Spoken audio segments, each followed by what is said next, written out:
In this session, we're still on the first 13 verses of Mark, verses 9 to 13 in chapter 1 to be precise. But before we look there, I want to take you first to Psalm 2. You'll need to have it in front of you. Perhaps if I say a few words about it before we read it, then you'll hear more when you read. There are a number of the Psalms, of which this is one, which seem to have been written for the coronation ceremony of a Hebrew king, but which all the same don't fit perfectly into that context. They seem to be speaking about the coming reign of this king in such grand terms that we're faced with a choice as we read them. Either we have to say that the writer of the psalm was impossibly over-optimistic and that he wrote in terms which in any sensible person would think that they were far too grand for that little kingdom. Or we say that from the beginning of the psalm's life, at least the Lord was intending the poem to be something bigger than a Hebrew coronation anthem. He intended the poem to leap out of that context and become a prophecy of the coming of the great new super king, the Messiah. Either way, this psalm seems to be the sort of thing they used to sing at Hebrew coronations. But I can only understand it as a prophecy of the Messiah. It doesn't fully make sense in any lesser context than that. And by the time of Jesus, many Jews took this psalm to be clearly messianic. So let's turn to it. First, the state orator mocks the surrounding nations. You think you can have it all your own way, but you just wait until this new king gets going, if you like to read verses 1 to 6 of Psalm 2. Then the king himself confesses to having received a word of prophecy concerning his reign. That's verses 7 to 9. And then the orator returns and drives home his point again in verses 10 to 12. The interesting point in the psalm is especially verse 7. As the new king enters into his office as king, so the Lord adopts him into his own royal family, and therefore begins to use the new king as his own personal agent on earth. You could say that this is where Paul got his understanding of what happens when any earthly ruler is installed, that he then receives a warrant to act as the Lord's agent in his country, whether or not his reign ends up living up to that commission. I've said he for the person who does the reigning, because in Paul's day it usually was, but it can be a she as well. But the fact that the word of prophecy to the king calls him my son, which still of course stays with the male bias pertinence to the culture of the time, that makes you think more of one particular king, namely the Messiah, the one who would be Son of God in a much bigger sense, like we were talking about when we were looking at the title of this gospel. Well, having read that bit of the psalm, let's turn back to the story in front of us. If you'd like to read to yourself again verses 9 to 13 of the first chapter of Mark. Jesus comes to be baptized by John, not presumably because he needed forgiveness for all his sins, because we believe that he didn't have any. You need to remember that baptism, as well as a washing clean ceremony, was also a joining up occasion in which you're aligning yourself with the people who baptize you. Jesus was baptized by John because he wanted to align himself with John's ministry.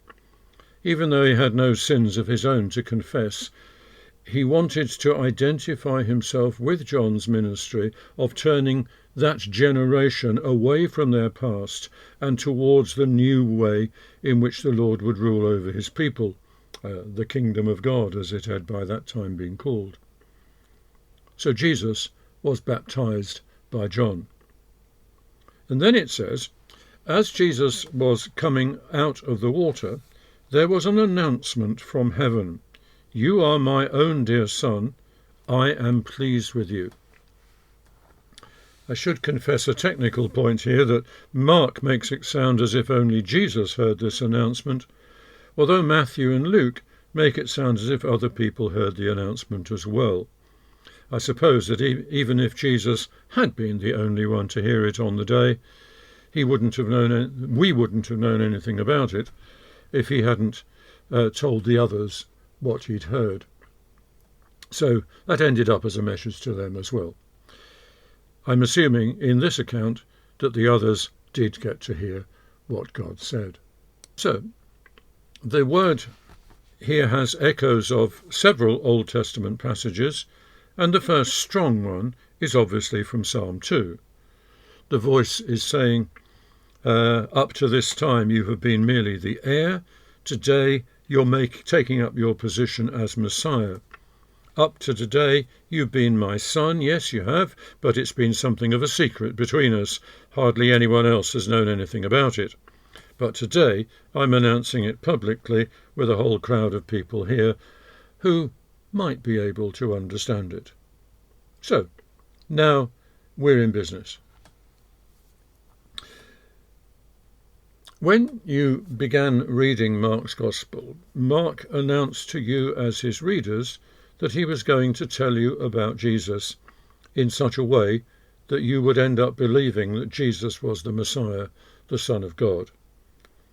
And almost the first event of the Gospel story is God himself telling you the same thing, calling Jesus his Son in the words of a psalm that all the people present there will have understood to be a psalm about Messiah. But that psalm isn't the only Old Testament passage to be echoed in the Lord's announcement. Let's turn to Isaiah chapter 42. The first 9 verses of this chapter form the first of the 4 songs of the suffering servant. So in the opening of the chapter, the Lord is beginning to lay before the world what he has to say about the servant. He in fact announces the servant to the world in much the same way as Psalm 2 announces the Messiah. If you look at the very first verse of Isaiah 42, here is my servant whom I uphold, my chosen one in whom I delight. With the words with whom I delight, or with whom I am well pleased, whichever version you've got, that lands us straight back in Mark chapter 1. If you remember, the servant songs set out to describe the servant role of the nation of Israel in the world, how the people of Israel were appointed by God to be his light to the nations, so that his salvation could reach the ends of the earth. But then the songs narrow down until you come to realize that if ever even one person lives who can rise to these words, let alone a whole nation, then the world would be witnessing a major event.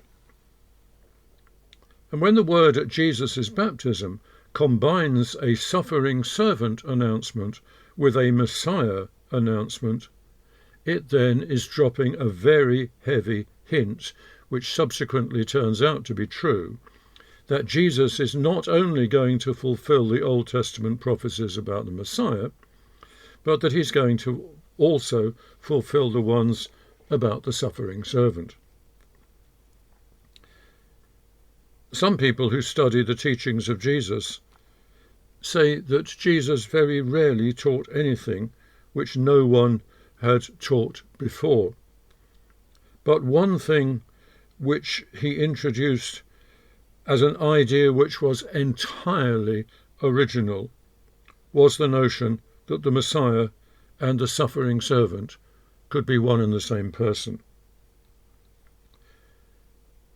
We were probably taught in Sunday school that although people thought that the Messiah was going to be a warrior hero who would head the nation's armies and drive out the Roman overlord, although that's what people expected, Jesus in fact came as a peaceful Messiah, setting out to win his victories within people.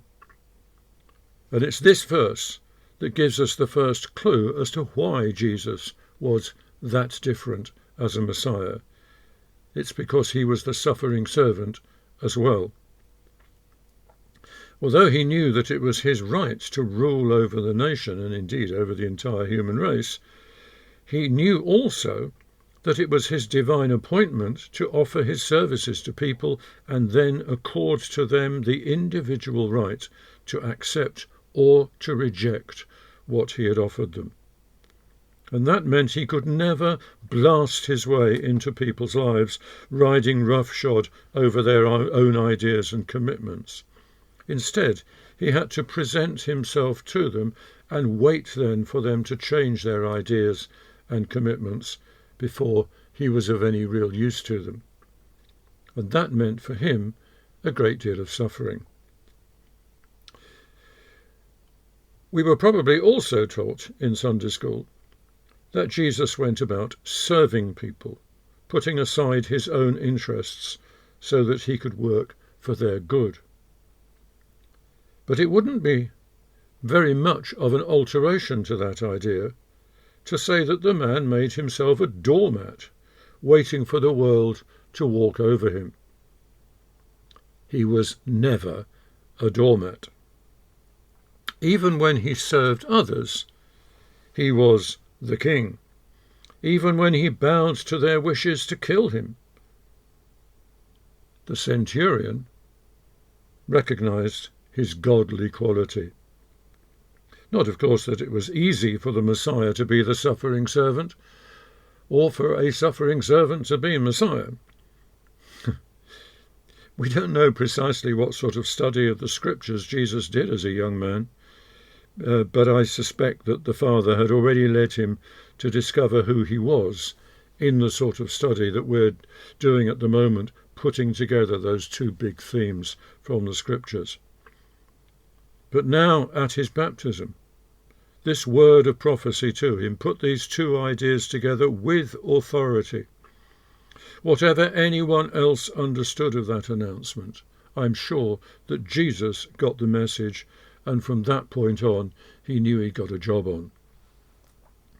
Straight away then, he had to get time by himself to sort himself out, to make those basic policy decisions as to how he was going to manage to combine these two roles.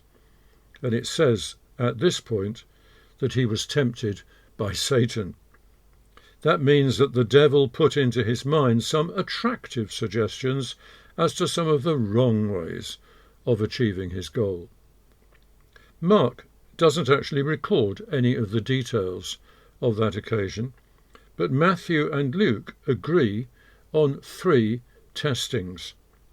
The first 2 are suggestions which would allow Jesus to use his power as Messiah to provide for himself and to compel other people's allegiance. But Jesus could not use his power in that way. His supernatural power was given to him for him to serve, not to have a joyride and not to show off so as to impress. The other testing was the offer of power over the whole world. If Jesus would only agree to serve Satan, he could have the whole world. And this, of course, he rejects, because there's no point in Messiah ruling the world if he's the servant of anyone other than the Lord. I find it helpful reading this as an aid simply to getting the point of the way in which Jesus operated. It does, of course, also have a very strong echo in the way that we work as disciples of Jesus. As the Messiah, he has made over to us, his disciples, quite a share of his authority. Mark 6 verse 7, calling the 12 to him, he sent them out 2 by 2 and gave them authority over evil spirits. That's heady stuff when you think about it. I mean, we could very easily become very full of our own importance with a commission like that. But Jesus also told us what to do with authority. Mark 10 from verse 42, you know that those who are regarded as rulers of the Gentiles lord it over them, and their high officials exercise authority over them. But not so with you. Instead, whoever wants to be great among you must be your servant. We are given power and authority, but only so that we can use it as a resource in our serving of both God and mankind. That is, we're given Messiah-type authority, but only so that we can use it in a suffering servant sort of way. And of course it works the other way around as well. The command which we're under to love our neighbour as we love ourselves could very easily have us chasing around the world trying to be nice to people left, right and centre, without any sense of direction and purpose in our own lives. But you have to remember who we are. Ephesians 2 verse 6, God raised us up with Christ and seated us with him in the heavenly realms with Christ Jesus. When this serving of neighbours is done by those who reign with Christ, it's no mere trotting around being nice to people, it's a part of our putting the Lord's own order into his world. It's giving the world a godly shape, and that shape starts with Jesus as the suffering servant, also ruling as Messiah. That puts us in the sort of position that fathers are in, of sometimes needing to be cruel to be kind, being so aware of the purpose behind our dealings with people that our serving them is deliberately a part of our seeking to achieve God's purpose for them, of helping them to become the people we can see that the Lord wants them to be. And when we do that, they won't always think we're being nice to them. Our serving others is not a popularity drive. It's not a case of spending billions of dollars so that we will win a popular election. We don't need to win an election because we've already won it. That's what it says in Ephesians 2. And that's where we'll stop for this section. Bless you.